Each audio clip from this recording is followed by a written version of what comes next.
And here is how human behavior produces repeat experience after repeat experience. It is why humans love, then destroy, then love again. Always there is this swing from one emotion to the other. Love sponsors fear, sponsors love, sponsors fear. And the reason is found in the first lie. The lie which you hold as the truth about God, that God cannot be trusted, that God's love cannot be depended upon, that God's acceptance of you is conditional, that the ultimate outcome is thus in doubt. For if you cannot depend on God's love to always be there, on whose love can you depend? If God retreats and withdraws when you do not perform properly, will not mere mortals also? And so it is that in the moment you pledge your highest love, you greet your greatest fear.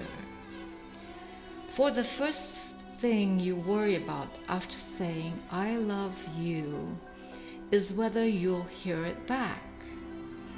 And if you hear it back, then you begin immediately to worry that the love you have just found you will lose.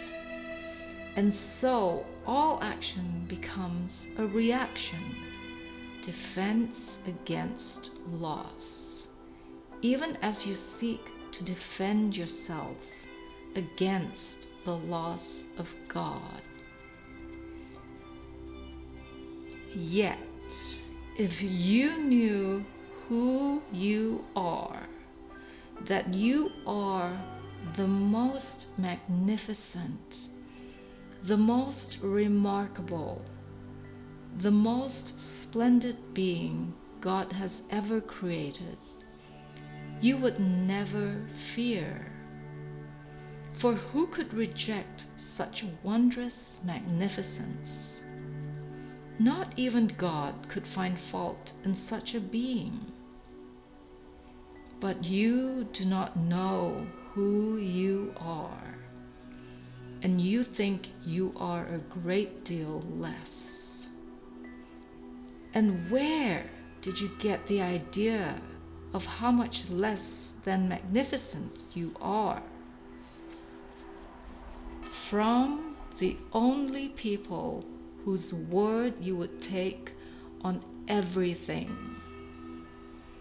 From your mother and your father.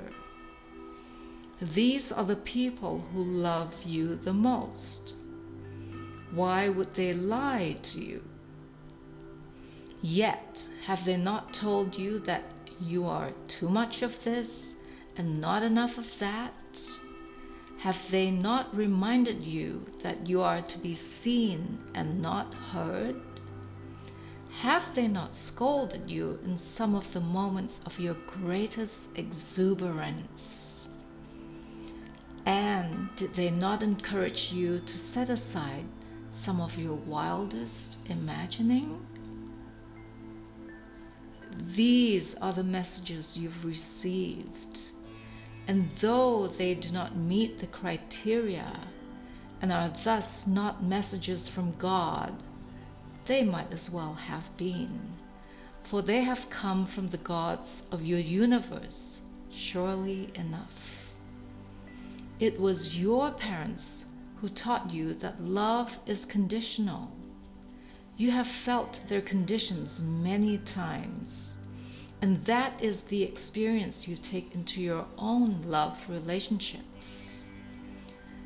It is also the experience you bring to me.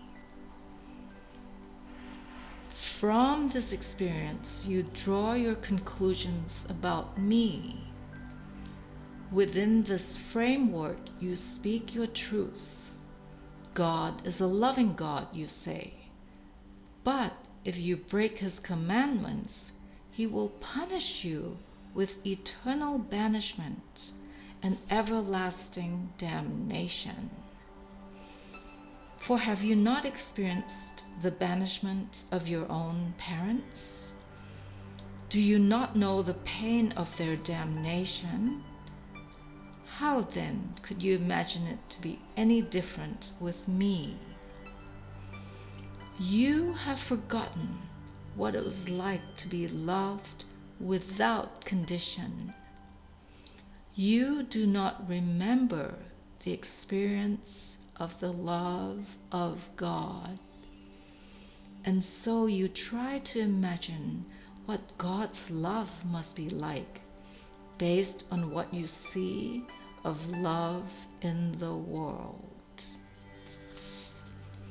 You have projected the role of parent onto God and have thus come up with a God who judges and rewards or punishes based on how good He feels about what you've been up to. But this is a simplistic view of God based on your mythology. It has nothing to do with who I am.